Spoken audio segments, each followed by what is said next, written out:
প্রিয় দেশবাসী এবং সাংবাদিকবৃন্দ, আজকে ঐক্যমত কমিশনের একটি সকল দলের উপস্থিতিতে একটি মিটিং হয়েছে। প্রধান উপদেষ্টা বলেছেন এটা আমাদের দ্বিতীয় ইনিংস শুরু। ইন্টারন্যাশনাল কমিউনিটি ইতিমধ্যেই আওয়ামী লীগের বিষয়ে বক্তব্য দিয়েছে, রিপোর্ট প্রকাশ করেছে ইউএন সরকার, এবং সে সরকারের রিপোর্টগুলো আমাদের এখানে এসেছে, সেগুলো আপনাদের সামনে পাবলিশড হয়েছে। সেগুলো নিয়ে প্রধান উপদেষ্টা আমাদেরকে বলেছেন যে ইন্টারন্যাশনাল সাপোর্ট রয়েছে, কিন্তু দেশের যারা রাজনৈতিক বৃন্দ রয়েছেন এবং পক্ষগোষ্ঠী যারা রয়েছেন তাদের উনি সহযোগিতা এবং সাপোর্ট কামনা করেছেন। সেই জায়গা থেকে উনি দ্বিতীয় ইনিংস শুরু করেছেন।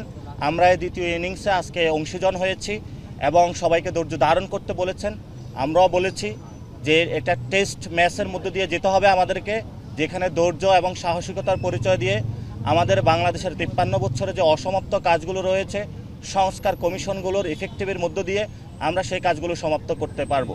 এবং সেখানে যারা ধৈর্যের পরিচয় দিবেন তারা বাংলাদেশের এই জনগণের যে মুক্তির লড়াইটা, সেই মুক্তির লড়াইটাকে অধিকাংশ জায়গায় তাদের বাস্তবিক আকাঙ্ক্ষার জায়গাটাকে, স্পিরিটকে ধারণ করে একটি জায়গায় যখন বাংলাদেশকে নিয়ে যেতে পারবেন, সেই বিষয়ে জনগণও সকল পলিটিক্যাল পার্টি এবং বর্তমান সরকারের প্রতি লক্ষ্য রাখছেন। তো সকল পলিটিক্যাল পার্টি এবং যারা প্রধান উপদেষ্টা এবং যারা সংস্কার কমিশনে যারা হেড রয়েছেন, তারা এই বিষয়ে প্রতিশ্রুতিবদ্ধ হয়েছেন যে মানুষের যে মুক্তির যে আকাঙ্ক্ষা, সেই বিষয়ে তারা প্রতিশ্রুতি এবং ঐক্যবদ্ধ।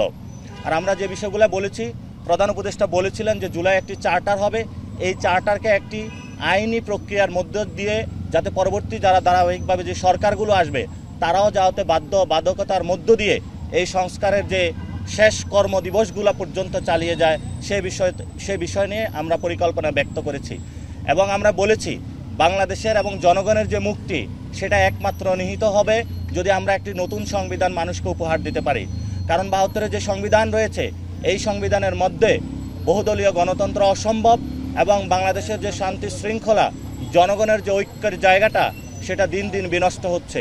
এবং আমরা স্পষ্ট করেছি যে সংবিধানের অধীনে আমাদের 2000 ভাইকে শহীদ করা হয়েছে, 50,000 মানুষকে খুন করা হয়েছে এবং তাদের অঙ্গহানি করা হয়েছে গত 53 বছরে।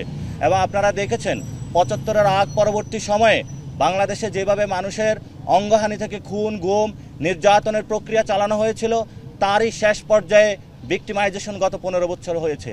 আমরা সেগুলোর বিচার প্রক্রিয়ার কথা সুনিশ্চিতভাবে ইন্টারন্যাশনাল আইনে করার কথা বলেছি।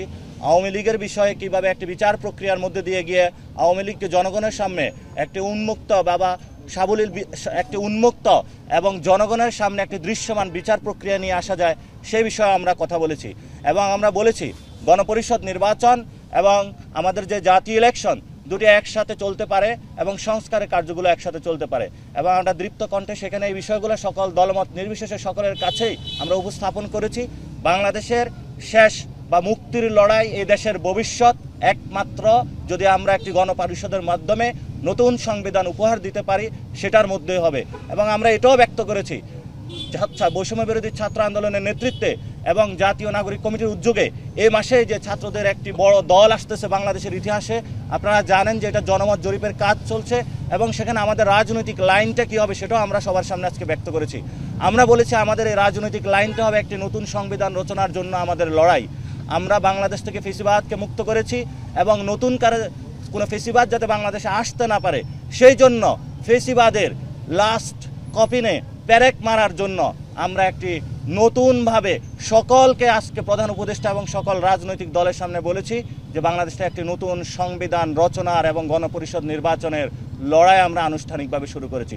সরকার সংস্কারের আনুষ্ঠানিক লড়াই শুরু করেছে, আমরা নতুন সংবিধানের লড়াই শুরু করেছি।